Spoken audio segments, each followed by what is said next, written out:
Yeah. So he did not second-guess this shouldn't pick. be picking it at all. He picked it right out. Yeah. Katarina versus LeBlanc as we get Coast versus Cloud9 underway. There they are faced off against each other, and we are on to the Rift.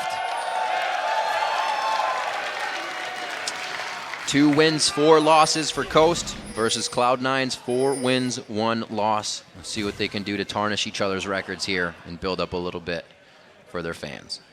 Yeah, I was trying to check if Nintendo went for the 21 offense or the 21 defense Wukong jungle. Did you come up? He's went with 21 offense right now. He's got the armor penetration and 15 attack damage on his rune page to maximize his early jungle clear. Meteos already trying to harass him a little bit. And Wukong ganks become pretty effective even early on. They're pretty good early on. They definitely take off after 6. Okay. Lee Sin has a huge edge on Wukong before level 6. And we need to watch to see if Meteos can find holes in Nintendo Deck's jungling. They are matching up these lanes. I'm actually excited about that. I really thought Shifter may have gone to a side lane and played the 2v1 with just Qs all day, throwing those blades. Well, we are going to get it. Our mid lane matchup featured, like we said, High versus Shifter. We'll keep an eye on that. Meteos is on Lee Sin for this match. First time he has played that. And this is the first time Nintendo has played Wukong, so we got a lot of news here. Yeah. Week 3 of the LCS here. Just getting our feet wet so far. Bad start to the season for Team Coast, even though they had such high expectations coming in. A lot of the teams, especially TSM, were saying they expected Coast to be top 4 easily in this split. But they went 2-3 or 3-2 in the promotion tournament, took all 5 games. That is generally a bearing of bad news for a team when they make it into the next LCS split. So Coast has a lot to overcome.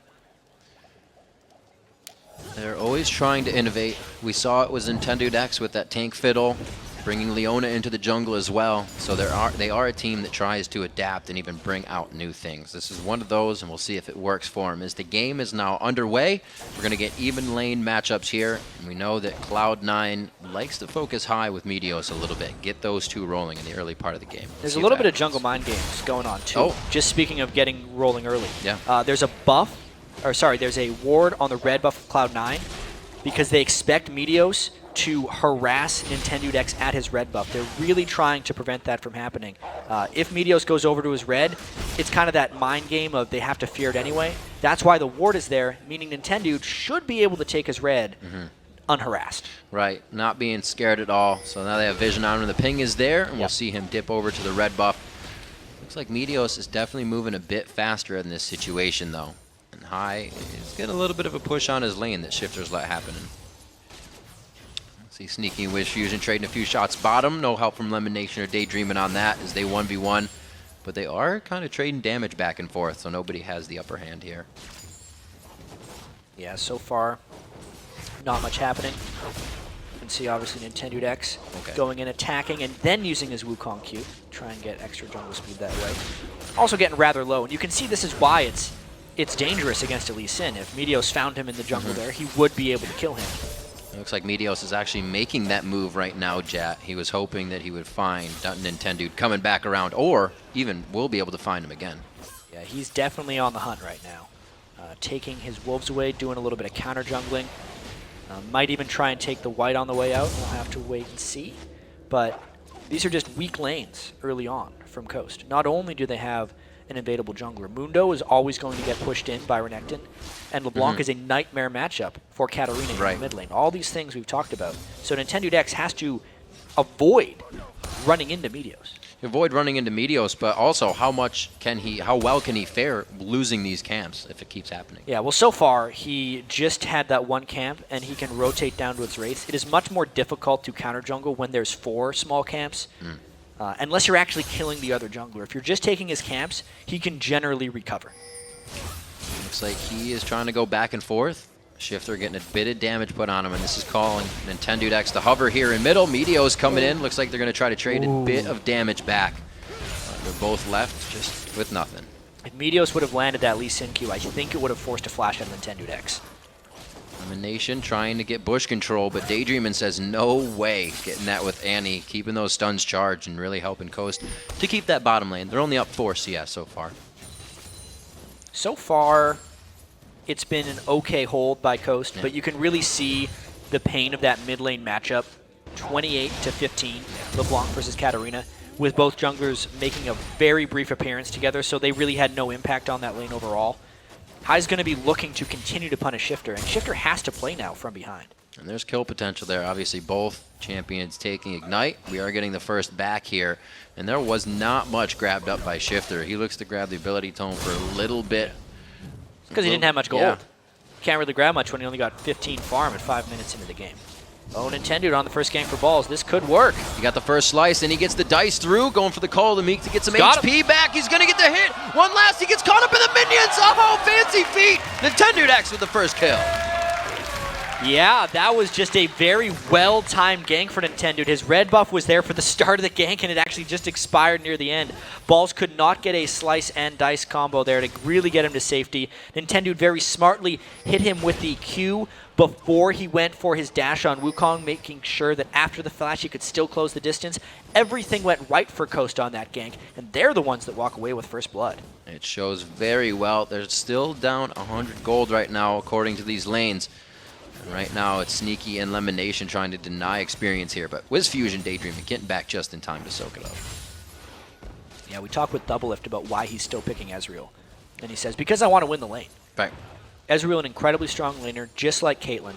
I think they, as far as farming-wise, are very even with each other in lane. Caitlyn has slightly better turret siege, but Ezreal is much harder to lock down. And I think that lane is playing out pretty much as we would expect it. Outside of the item build so far from Sneaky, actually. He's went with a Bilgewater Cutlass. Yeah. But we got some action going on in the mid lane. The wards down are going to help get some damage down Ooh, onto he got Nintendo the Dex chain. here. The chain is down. Here comes Meteos, and they followed this one up. He was a good 1,500 range out. Yeah, once they had the silence on him with the root, Nintendo Dex never had a chance to actually flash away from that one, unless he would have flashed the immediate initiation, and he didn't want to be that quick with his flash finger. Nice collapse there by Cloud9, and that's the fear with LeBlanc Lee Sin chasing anybody down. Yeah, seconding that combo from Hai. Very nicely done to not stack the crowd control in any way. 1-to-1 in kills here as Cloud9 answers back very fast to that first kill. Now Coast pushing back in the bottom lane. Yeah, they're definitely trying to continue the counter juggling here. Taking blue buff is more about the experience denial than it is about getting the buffs, because Lee Sin doesn't necessarily need blue and Hai only needs one. But they get out of there. Meteos is now level 6 before Nintendo Dex. Their jungle advantage is there, but I think they wanted a little bit more. The fact that Nintendo Dex got the first blood means he was not shut down early in the jungle, and Wukong most definitely outscales Lee Sin in the jungle. And you see the buys in these lanes as well. Doran's Blade for Lee Sin coming out, Doran's Blade on balls, which he had, and we talked about the Cutlass earlier, but this all helps Meteos impact those kills when they get to lane. Yeah, Meteos definitely trying to get as much early power as possible. Yeah. And to get back to that Bilgewater Cutlass, that may be a Blade of the Ruined King rush by Sneaky, which is really curious. We've seen a few Ezreals go Trinity Force and then Blade of the Ruined King, because it will help them with just being incredibly elusive in the game. But to get it right away means he might just be thinking about killing Mundo, like as quickly as possible, as soon as teamfights start. It's probably a safe lane item to build, but very rare to see Ezreal rush that. Killing Mundo, maybe a bit of help. Not even that much on objectives. A little bit more it's slipperiness, there. for sure. That's true. We'll see what they can do here. Shifter poised right behind Jat, and they are going to get 3v2'd here, but that's scary against Leona. Yeah, it's about how quickly can Cloud9 get down to defend this. They are not there in time. There's the flash! Flash Timbers goes down, and so does Sneaky. It's going to be Lemonation doing what he can. The Zenith Blade, that time he traveled was his AD going down. He will follow after. A great job on the micro in and out of the turret damage. Yeah, just a good gank by Coast. Cloud9 should have seen that one coming, even though they didn't have wards down. Whenever Coast sends Nintendo Dex to the mid lane to hold, you know Shifter's gone somewhere. Where would that be? Probably the bottom lane. That's where they have the most gank support, and they're able to pick up a crisp 2 kills. This is not the way it happened for Shifter before, so he does get to take off with that bit of snowball here in the early part of the game. Nintendo Dex is already onto Spirit of the Elder Lizard, and their impacts right now could be pretty big if they get in time. I don't think so for this dragon. No. So the gank worked. Yeah. Cloud9 should be able to get the dragon straight off of this, just because everyone on Coast should have been going back to base. Nintendo Dex wards over, sees that it's gone. Not too much is lost. The dragon at this point in the game is not immensely valuable because it scales off the average level in the game. I think the kills onto the struggling Shifter in lane, who only has 39 CS, and onto WizFusion's Caitlyn to try and bully out Ezreal and get an advantage in that lane are more valuable than the shared objective that is the Dragon. And a lot of gold coming in here for High at 69 to 45 in that lane. We talked about it, that it's not a good matchup for Katarina versus LeBlanc, and it's showing so far. But they're not killing each other. Both are trying to do work for themselves. Oh, Nintendo. Getting dangerous, but Cloud9 was a little bit too low, and the fear of Shifter was actually very real, so they backed away. Very interesting game so far, really. Shifter going for that quick early pen as you would on Katarina. Sork Boots first buy up. Can still have somewhat of an impact in that lane. Looking at more inventory. Zion Spartan, quick health buy, and he's 20 CS down in that lane. Yeah, and just to speak about the bot lane, they're very aggressive. Oh, very, very aggressive. Lemonation with the Zenith Blade right on a Daydream, and he gets taken down, but it could be a trade for kills. The Retribution comes up. If WizFusion can stay in the brush, he gets his headshots back up, and he's definitely going to have an upper hand here. The mana's low on Sneaky, level 7 to 7, and it's not going to be enough on the combination. Now mid lane to High, a great Cyclone onto him. There's the split, but you can see the buff, and they don't decide to go for the dive. So in the bottom lane, I was going to mention how aggressive those two had been with each other, much more harassed than you're used to seeing in most AD carry support lanes. That's because Cloud9 wanted the kill, but because of the positioning of the kill and the BF sword that's on WizFusion, he could retaliate with a lot of damage. They're in trouble in that bottom lane, but in the mid, High, just the superior matchup right now, even with the flash ult from Wukong, which is usually a guaranteed kill, not able to pick up anything. One thing positive for Coast in bottom lane, one thing negative for Coast in the mid. See where they go with this. It's going to have to be Meteor still trying to make an impact. He is looking to do something in the bottom lane, knowing all of this just happened. Looks like Tibbers is still up since Daydreaming got taken out quite fast last time. And I know Meteos is very successful with Lee Sin in non-competitive games. It is just such a different style champion for him. I think he only played it once in the summer split. It was in a defeat to Counter Logic Gaming. It's very hard as a jungler that takes that much farm and taxes lanes that much to switch over to Lee Sin, who's very much about not farming and just always being there at the last second to save people and just frustrate the enemy. Meteos is doing his best here, got another smite there, but you can see his farm is actually fairly comparable to the other jungler right now, which isn't typically what you see in a Lee Sin jungle. Absolutely not. Oh, Elimination getting hit out here. Remember, Tibbers is still up in this engagement. Solar Flare goes down. The Ignite brings down Elimination to about 200 HP, but Meteos says he wants to have a say in the fight. True Shot Barrage just missing. Yeah, Sneaky was a little bit low and wasn't able to follow that one up. Meteos decided to save his kick because it wasn't going to be an execute. Coast in the bottom lane is doing quite well with WizFusion right here. That's the matchup they need to do well. They picked up WizFusion in the offseason. Mainly for his potential and his ability to grow. He has not done well so far in this split, but this matchup looks like he's doing pretty good. He has shown that he can keep a good head on his shoulders even when down very early, and all the odds are stacked against him. So right now, he should be really just reeling in the position he's in. Well, if he's good when the odds are stacked against him, how good is he when he's got a lead? Bloodthirster completed compared to the Blade of the Ruined King from Sneaky. When they're fighting each other, the Bloodthirster is superior. We'll have to see if WizFusion can take that advantage as well. But now that they have the turret, I wonder how long they're going to stay in that lane and whether they're going to start rotating around to other lanes. Well, Meteos using those Moby boots first by to get around and try and make a few of those things happen. Take this red buff away. He's very cautiously counter-jungling, if that makes sense, doing his best to pull it away into the brush, hoping that Wukong wouldn't come. But all that caution wasn't really needed. Coast had all gone back to base. Of course, Meteos had no way of definitively knowing that. I'm just a little surprised that he's being so careful with his invades. And these are some of the most wards. Maybe he can do this because Lemonation has been placing so many. Usually that is a lane that we see have very little ward going on. Yeah, especially with Ezreal. You don't necessarily need to protect him that much. I'd say overall, though, this early game is really well played by Coast. They had such a bad matchup in mid lane, LeBlanc versus Katarina. Mundo generally gets pushed in by Renekton. Wukong generally gets pushed in by Lee Sin. But they're going aggro. Oh, and under the turn, you get pushed in by an Annie and a Tibbers. Shifter gets locked up in another lockup. The crowd control's there, but the Shunpo is out. He is completely safe. He did have to burn Flash there, but it is well worth it as the ace in the hole takes down Lemonation to end And it. that's the Bloodthirster damage coming in. They just flip a switch and go. Let's see if this Oh, True Shot Shifter's Barrage. He's all right. Completely fine. No one believes in snipers this game, but Coast continuing to push that mid lane. The second tier inner turret is much more valuable than this bottom tier, and Wow. Coast gets it. The early ward that you were talking about, Jet, on that red buff, giving Nintendude an easy path around his jungle, confidence as well, and it's been able to escalate this game. He's got 2 kills for himself, and Wiz Fusion's picked up 3. Coast is in a great run right now. Yeah, I mean, we talk about this team fight phase now as well. If Daydreaming can consistently land those flash tibbers, which, by the way, he has rushed Distortion Boots on Annie, so the flash cooldown is greatly reduced. Is he going to steal that? No, but he did force the smite. So therefore, High doesn't have blue buff. Good harass there by Wiz Fusion. Any time that they can combo Tibbers with the Wukong ult is just glorious time for Shifter, because it means everyone's going to be low and Shifter should come around. So Cloud9 actually has to be very careful to never group up in these team fights.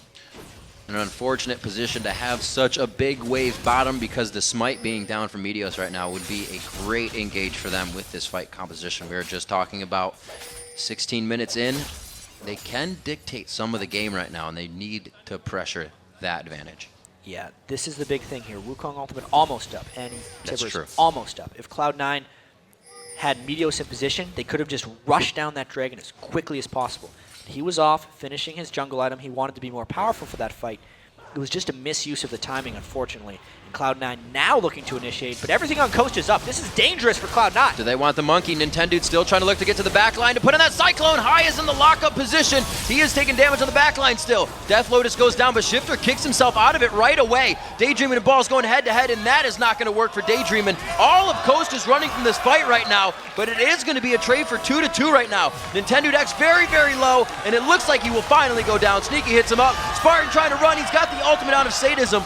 And a fight overall in the favor of Cloud9. That was an incredibly spread out fight, but it's not over actually. The solo laners for Coast are still alive. Let's take a look at how that fight actually materialized though. Coast ran a little bit early, which is why Cloud9 was safe doing this, because the Tibbers wasn't up immediately. You can see it's a very zoned out fight, but that dragon is getting contested by Coast.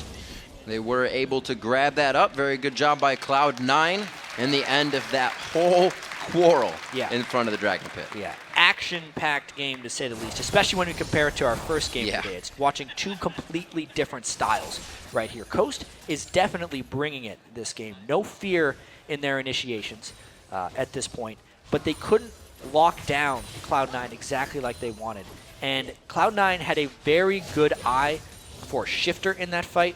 Just one final thing to point out, as soon as Shifter went in to try and channel his ultimate, Meteos kicked him right back. That's one of the things that just kept the fight split up enough for Cloud9. It actually allowed Balls to get many kills on Renekton because he had targets to himself.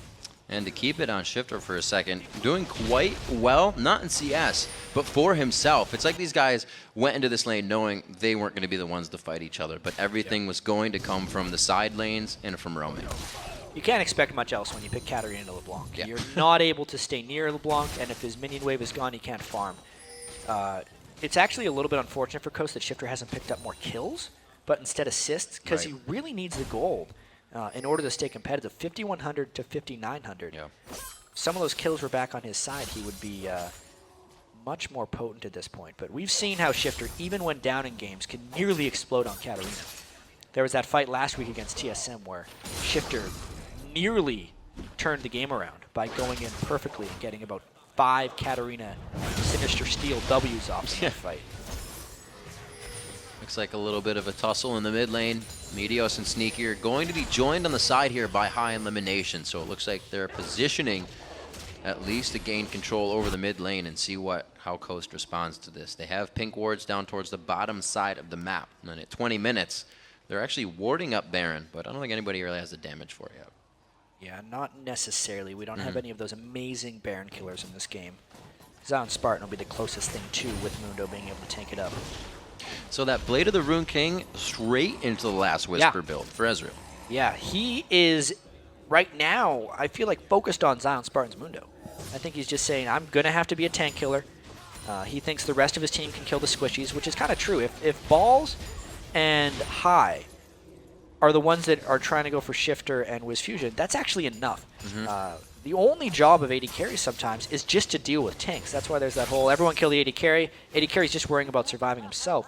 You do not see this build often, but I'm very curious to see how it works. You know, Blade of the Ruined King and Last Whisper was some of the best synergy for damage because the percent health, max health that it does, or sorry, current health that Blade of the Ruined King does, is obviously reduced by armor, so he can make it more effective by going Last Whisper. Those are both tank buster items.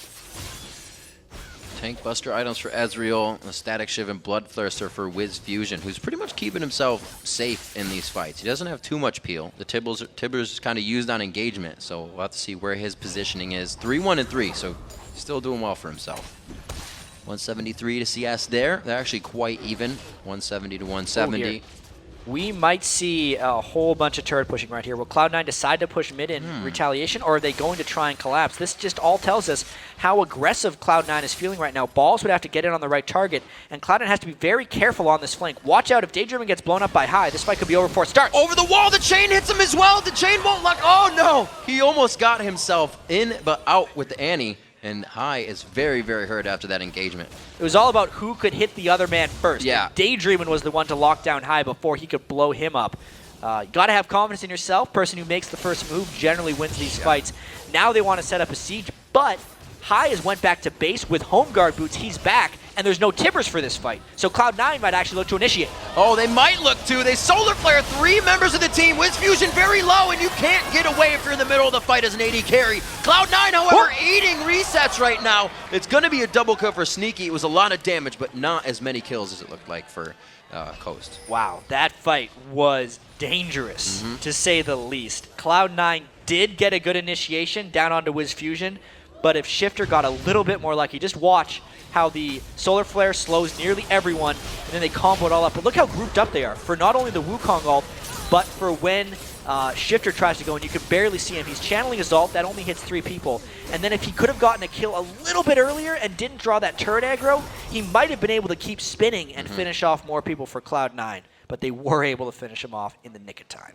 So Cloud9 not having any of this Coast pushing in every lane that they want right now. They try in the top lane with all 5 members. And like you said, Jack, without that Tibbers, Cloud9 is using these windows to get back in the face of Coast. Yeah, game on, though. 34,000.1 to 34,000.3. I do feel like the teamfight advantage overall does favor Coast. They have more teamfight synergies than Cloud9. So in order for Cloud9 to win, they have to outplay, and they have to catch Coast in flanking positions. High needs to be able to assassinate the right targets. They need to spread out and make it so Shifter can't deal damage in team fights. Balls needs to be incredibly strong. He's actually getting there with his 2-1 and 3 Renekton.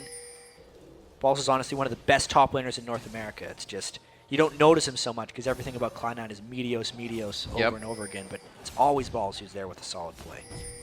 As you say, Medios, he himself is 106 as we start to clear out Dragon. Both teams posturing now on both sides. Smites are up, and this is definitely going to be an engage. Yeah. See all ultimates up on both sides. No heal for Cloud9. That's actually pretty big in stopping Katarina resets. This is going to be a Dragon Steal attempt for either team. Oh, looks like Cloud9 kind of takes it over. The Dragon's not even dead yet. The Smite going over to Medios, but the fight is already engaged. The Cyclone not really hitting as many people as they want. Falls to the back line, takes out Daydreamin', and Coast is getting wiped out of this fight. Another Q from High takes him down. Shifter's locked up. The Zanyas goes down before he can get over the wall, and it's a ward put over there by Medios as well. He should be able to jump. They just get over the wall right away and take him out. 4 for 0 and the Dragon Riv right there for Cloud9. They completely outplayed Coast in that team fight. Now they might actually go down for the Baron. It was because it was 2 fights. One with the tanks, one without. Shifter and Nintendo X got caught in between and it was never a fight. Just watch how this initiation actually happens. Balls Elimination go all in, and Nintendo doesn't ult many people. No. He was stuck in between, which means when Shifter tried to go in, it was just a swift Meteos kick. So therefore, the Wukong Katarina synergy never worked out because Cloud9 split up properly. Then they cleaned him up over the wall with some fancy moves. Great job on that. We see Baron being taken down. Zion trying to do what he can there, but A real definitive lead being picked up now by Cloud9. Just a few seconds ago, that gold was dead even. Yeah, all about that fantastic dragon fight from Cloud9. You really have to credit Balls and Lemon Nation for just going all in. Sometimes they just know, as a team, how to team fight. Cloud9, ever since they've shown up on the scene, they were in a lot of close games, and then the mid-game dragon fights would come around, and they would just kind of win them because they have this type of coordination. I heard from some of them, sometimes they play scrims and intentionally don't talk to each other because they want to try and predict how the other person is thinking. You can't necessarily always speak to each other in team fights. When we listen to the comms, sometimes they're like calling targets or something. But if you know what the other person is thinking, your synergy just improves so much. And that's one of the hallmarks of Cloud9, is just how well they seem to always know what the other person is doing in team fights. You have to think outside the box to be unique, and Cloud9 really brought that last season with a score we've never seen before. Possibly can do it better this season. Right now, Coast is trying to really stop that, though. They've done a great job so far. Faltering at the last dragon fight is really what Coast is dealing with right now. It's led to this mid turret being pushed, and Cloud9 won't give up. Yeah, now that they have the Baron buff, it makes an initiation immensely dangerous for Coast. It also means High gets to kind of take shots at the rest of Coast, going in and out with his distortions. Even if he doesn't necessarily get an execute, it's too dangerous for Coast to initiate. So these pushes are just going to continue. Let's see. High not, or rather, I should say Cloud9 not wanting to dive this turret. They still have that Tibbers they're worried about, so it is a slow push for them right now. Yep. They may be in the lead, but Baron doesn't give them everything. Well, surprisingly, they've only taken 2 turrets. Yeah. Most of this game has actually been Cloud9. I'd have to say Coast has played extremely well up until that dragon fight, getting out of a what should have been difficult early game and really forcing some impressively strong fights. Cloud9 has just been one step ahead. Seeing the pressure, seeing the pushes, like we said, kind of playing inside the window of when Tibbers is down. That was the last fight in the top lane. And here with Tibbers up, they're not as happy to go in on a turret. This one will be saved, but it's just potential gold sitting there for Cloud9 to come up. Yeah, the flash just off of cooldown now for Daydreamin'. Still, though, being that far out against a Baron team is nearly suicidal. I think Coast is going to sit back and try and defend a little bit more.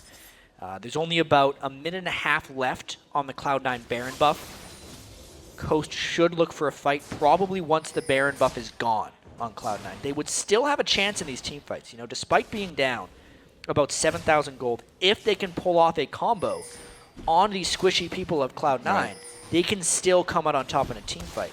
Cloud9's just done too good of a job in team fights of splitting up their members. And that was one of the big advantage of either team getting ahead here, Jat, with our mid lane matchup, a Katarina or LeBlanc. When you get ahead with either of those, they're going to take off. Yeah, DFG, Void Staff completed for High. 63 CS ahead of Shifter. Yeah. I really do have to credit Shifter, though, for having a successful Katarina game, because in your book of picks, Katarina says, no, do not pick me against the block. That is just a disastrous matchup. But Shifter's made it work fairly well. Let's see if they can catch Meteos. Meteos thought he had he was going to say he thought he had the wave to be safe with the safeguard, and he got there in time. 28 minutes into this matchup, Baron slowly ticking away on Cloud9. It looks like they have about a minute left with it. And we'll see what they can provide. And sneaky in the mid lane. It doesn't look like they're really wanting to do too much. Every time they get to a turret, they stop. Yeah, they're obviously respecting the combo of Coast. They did slowly siege down a few turrets. Cloud9 not biting off more than they can chew, obviously. They got a lot of gold out of that Baron. Remember, the game was pretty much even before that Dragon. And just in the Dragon, the fight after, the Baron, and then the slight objective and turret pushing Cloud9 afterwards, they've stretched it to an 8,500 gold lead. And it's not something they are giving up right now. 12 to 10 in kills as well, which means Coast has been taking out a few members per fight, but it's Cloud9 coming out of those fights with the minion waves in the right spot, the turrets ready to be taken down, and again, the timing ready for Dragon. This is how they got their advantage in the first place. At this point, though, I don't think Coast can realistically contest. They've been trapped in their base for so long that the wards that would be in the river or around the Dragon are just gone. So it is therefore too dangerous for them to face check and go up for this Dragon. And Tendude X, a black cleaver on top of that Lizard Elder now. as we see the dragon being taken away. So Coast is getting some of the items required to make an impact in these fights. Shifter, we saw, has his Zanyas. Really was too much focus just from Cloud9 coming into the fight, though. They don't have enough time. Yeah, I worry about Nintendo X's ability to channel his Wukong ult in these team fights because Cloud9, it feels like they have assignments for what they are responsible for in a team fight, so maybe they're just understood. But Meteos is responsible for kicking Shifter away from people. He's done that in almost every fight when Shifter tries to go in for resets. I think Hai, at this point, should be responsible for killing Wukong. Because Wukong has Ninja Tabi, a fair bunch of health, but almost no magic resistance right now from his items. He will obviously get a fair bit from his passive, but he is still very vulnerable to Hai's assassination attempt. If they can do those two things, the fight is basically won for them because there's no way Wiz Fusion can deal with the Thornmail Randwin's Omen Renekton. And they are incredibly setting up that to happen. So many wards being placed in the jungle right now gives them the ability to create those pickoffs. Yeah, absolutely. They've warded fairly heavy. I think they're just playing the objective cycle game right now because they can. This isn't one of those games where Cloud9 could just run away with it right off the bat because they had a little bit of a shaky start. Coast was making so many plays. They had to get their footing. We'll have to see if Hai can keep up his score. 225 in the CS there to the 161 of Shifter. These guys' average farm comes in at usually 293 and 253. So a 40 CS difference is actually usually there between them. Yeah. So we'll see what they have for each other as now they move to the, or I should say Hai moves to the bottom, kind of starting the split push here to spread out Coast. They're mainly just trying to get the waves going, so when the Baron comes up, they're safe grouping. If Hai had allowed that wave to go through, there would have been actually a lot of turret pressure for Coast, and they would have been able to get a push going that way. But at this point, Cloud9's just using those three sweepers, since they're the team that is ahead, to get this Baron area clean. And they're going to be able to bully everything out soon. 276 to 191 between Balls and Zion Spartan, and they're pressuring the Baron now. Yeah, I think we're going to be seeing a fight fairly quickly here. A lot of pink wards going down on both sides. You can see Coast does not want to give up another Baron, but Cloud9 doesn't actually want to start the Baron. They're mainly looking for an initiation. There's a Reverie. Talisman of Ascension goes off. Oh, it's going to be Daydream and flashing it. That means Tibbers is up, but do they have the turn? The re-engage is not there. They weren't quite grouped because the reason Cloud9 went so aggressive is Wiz Fusion was in the mid lane pushing it out. But now they have a window where Leona ultimate is down. Now Coast feels confident walking through wards and trying to take some positioning advantages. It's a very difficult choke point in here. Let's see if Coast goes. They really wanted to, but they're not going without a clean initiation. They don't have the Talisman of Ascension finished on their side. They cannot just speed into this. It has to be the flash engage, and that was just used from Daydream. He had to use it to escape. That is normally their reliable initiation, and now they don't trust at the moment. That's another reason they want to be scared. They have to go back now. No mana or health on Wiz Fusion. That's not something they've been able to get yet, chat. You see the Banshee's Veil has been built on Meteos. That's stuff they can deal with, but it's taking Coast out of the game right now. Yeah, using that gold lead for defensive items. This is the fight. Nintendo X is locked up, but he's in a perfect spot for a Cyclone. If he wants to use it, he goes back in. Balls hitting up onto Shifter. He cannot get back into the fight, but the Death Lotus could be enough. He gets the reset onto Renekton. Balls goes down as Zion Spartan's forced on Sadism to flash out of the fight. And Coast, no, Cloud9 easily turns this one around. Just Zion Spartan trying to get the runaway with Wiz. Yeah, but that was the Cloud9 fight. It was an awkward initiation right there. Once again, Nintendo could not get an ultimate on the priority targets of Cloud9. They were too flanked, as you can see. Watch how Nintendo is in the fight. He did some stuff, and now the Baron is getting taken by Cloud9. This is going to be a pretty easy one for Cloud9. It only makes them that much stronger. Power play on top of a power play right now for them, and so much gold. All right, so actually some defensive items coming in by Hai with the Banshee's Veil. They are making sure that Daydreamin can't catch the targets that he wants, because Cloud9 knows that once they split the fights up, they have been victorious again and again. Actually, at this point, Sneaky has a huge amount of damage on Ezreal. He's taken his kind of early game tank buster build to now just kind of a kill anyone build. The only difference between this and like a normal super late 4-item build is instead of a Bloodthirster, he has a Blade of the Ruined King, which is arguably better because people have more health, therefore the percentage current health is doing more late in the game. It also has less multipliers, though, since Infinity Edge will multiply your crits off of your base attack damage. I'm sure there's some math to run. I'm hedging on the fact that this is actually better. We'll have to trust in Lemonation and Sneaky's theory. Well, it's interesting, Meteo's being a little trolly, that they're able to play the lane with somewhat less damage, but still do all right and come out of it in the end with more. So they had to rearrange the way they played this game, and they did it well. Sneaky kind of lost the laning phase, but he kept himself very strong. Lemonation always taking one for the team, the 5 Death Leona. High's trying to put as much harass down as possible. Just took Daydreaming out of the action. Yeah. This is probably going to be an inhibitor turret eventually. The next minion wave is quite a bit away right now, so they got some time to stall here, and it's going to be High continuously jumping over the wall, and Meteos landing those Qs. So tricky for Coast to try and find a team fight right now. So many Banshees Veils up on Cloud9. So much threat coming down from High. Yeah. And Sneaky is just so damn elusive at this point on Ezreal. Can't really seem to lock him down. We have Daydreamin's flash just coming back up. Balls is going to stay in the mid lane as the rest of the team says we're rotating top. Dragon is up, so after whatever engagement happens, somebody can have that. But right now, these Banshee's Veils are really working against Daydream, and it's going to be so hard for him to hit anyone that matters. Yeah, I feel also like Cloud9 is daring Coast to initiate rather than initiating themselves. While Balls could go in for a fight, there's actually no need. This is a slightly more passive Cloud9 than we've seen in the past, but I think overall making more calculated decisions right now. Any initiation would actually be a medium to high risk just because Daydreamin' could theoretically get a stun on Sneaky.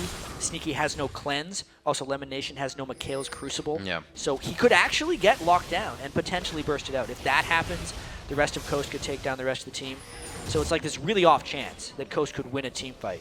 But Cloud9 knows that, therefore they're playing. Kind of an on-their-terms situation. A nice wave brewing in the bottom lane for Cloud9. They just kind of swapping around, watching the waves move. They take Dragon, and now they're going to try the 5-on bot. A little engage there from Nintendo. Just trying to get some damage down. Still, Coast has been very gold-starved for a while. They were at about 36,000 gold when it was even. Since then, Cloud9's got 30,000. Coast has gotten about 13,000. So Cloud9's been doubling their gold gain for quite a while here. Even without a Sheen right now, Sneaky is just crushing down these turrets with the rest of the team. That Rising Spell Flux passive, There's giving the him more Leona. attack speed. Going in, the True Shot Barrage hitting a bunch of players on the team. High is able to take down Daydreamin', and there is no Tibbers for possibly the last fight of the game. Balls is on 2 members, and Shifter's forced to use Death Lotus there. It looks like he stays alive, and they have an inhibitor turret to their name. Yeah, this might be it. Balls just took on the world at that point. High could clean up with a lot of assassinations, and everything just fell apart for Coast in that fight as Cloud9 stormed through the base. Wiz Fusion, always really the one to stay alive in these. He has no peel, so he's always so far away from the fights to do anything, and Cloud9 is making sure of that every time. It's going to be a 1v1 quick, but High says, let's make it a 2v1 even quicker. Yeah, burning the barrier right there for Wiz Fusion. They're just taking out all the inside inhibitors, not looking to end it quite yet, but taking all the necessary buildings before they retreat. They're going to have quite a bit of gold after that. Let's just watch the introduction to this engagement. So it was just an obliteration of Daydreamin' at the start. But then you could see High also took out Nintendude, so therefore Shifter could never get through the fight. Balls did a fantastic job taking out almost everyone. Meteos was not a friend there. He did give him a bit of a shield, but didn't block the ace in the hole. Still didn't matter. Balls had too much tankiness in armor. Like you said, elimination for the team went down in that fight. Does pick up the Mikhail's Crucible. And he has a locket of the Iron Solari, so that just goes to show how much money these guys have now. I wonder what Sneaky's last item's going to be, too, because he's been farming for a bit. He hasn't actually went back from that team fight. 3,300. GA. Nah, he's going to go. I think he's going to go for a Scimitar, if I had to guess. Nice. He just needs a huge amount of gold in order to get one of those. Mercurial Scimitar. Or he'll just go for a GA or Banshee's Veil. Damn. Banshee's Veil. Went for There's a Banshee's third Veil. guess. You still had it. 1, 2, 3. It's just more boring. He hasn't needed it. No one's been able to touch him. Should have got a I understand Bloodthirster. the safety, you know. Banshee's Veil is an incredible item right now. People undervalue the spell block again and again. Honestly, I think it was an incredible item even when Spirit Visage was giving 20% cooldown reduction. But now that Spirit Visage only gives 10% CDR, Right. people are going back to Banshee's Veil and really respecting its power a bit more. You don't realize how much damage you actually block when you can block a big spell from someone. Well, you also get these assassins, and you're like, nope, don't want any of that. Yep, they can't start a fight on you, especially against Annie. You know, with how prevalent Annie's been in the past couple months. You know, we should have been seeing more Banshees Veiled then. See what we got here coming in. Sneaky's trying to speed up the rest of the team with that Essence Flux as they move in. Zion Spartan still taking a good bit of damage from that Sneaky build. Oh, yeah. And it looks like they're going to be to the back line. They're already pinching around the inhibitor. This is making it so hard. Yeah, last-ditch effort for Coast. They're going to have to try an initiation. Once 3 inhibitors are down, the game's basically over. They've just gotten too low at this point. Losing HP by the second every time they try to approach Cloud9. Coast on their heels in the base, and Cloud9 has really been able to work this for the past 10 minutes. Coast having a great early game, but I think this might be it. There's the engagement of the Solar Flare. It's going to be Wiz Fusion down instantly as he gets kicked back, and the double kill coming in for High. A very nice job. The fans are happy to see Cloud9 taking a victory, and it's going to be at 40 minutes. It was a very close early game, but a very decisive late game for Cloud9. They really came together as a team there.